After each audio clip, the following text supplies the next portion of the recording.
باسمه باسم القبيلة وباسم الطيبين. ارحبوا يا ضيوفنا والفخر جاله مجال، قدركم على العين والراس والله اجمعين.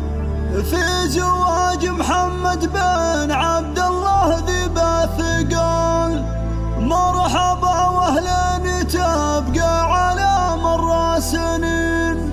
وارحبوا ثم ارحبوا، مرحبا ترحيبة الجود وعلوم الرجال. مرحبا يا ضيف شرف هلا يا الحاضرين، قالها الشامي هلا مرحبا بدع المقال، باسمه باسم القبيلة وباسم الطيبين. ارحبوا يا ضيوفنا والفخر جاله مجال، قدركم على العين والراس والله اجمعين. استديو ملكة الزفاف للإنتاج الفني، حصريا على استديو ملكة الزفاف، حصريا على استديو ملكة الزفاف.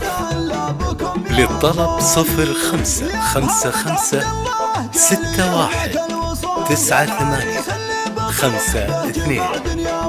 استديو ملكة الزفاف، حصريا على استديو ملكة الزفاف.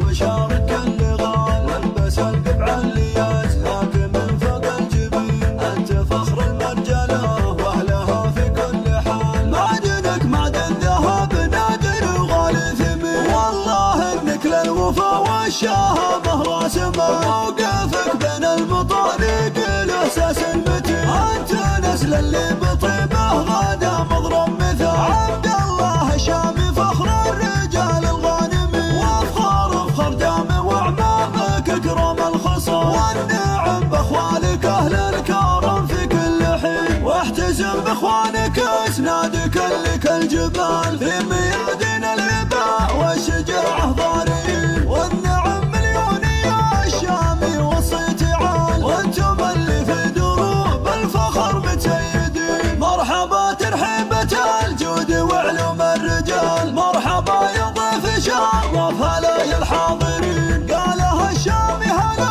مرحبا بدع المقال، باسمه باسم القبيلة وباسم الطيبين. ارحبوا يا ضيوفنا والفخر جاله مجال، قدركم على العين والراس والله اجمعين. في زواج محمد بن عبد الله ذي الثقال، مرحبا واهلا تبقى على مر السنين بالحبايب والقراب. استديو ملكة الزفاف للإنتاج الفني، حصريا على استديو ملكة الزفاف، حصريا على استديو ملكة الزفاف. للطلب 0555619852. استديو ملكة الزفاف، حصريا على استديو ملكة الزفاف.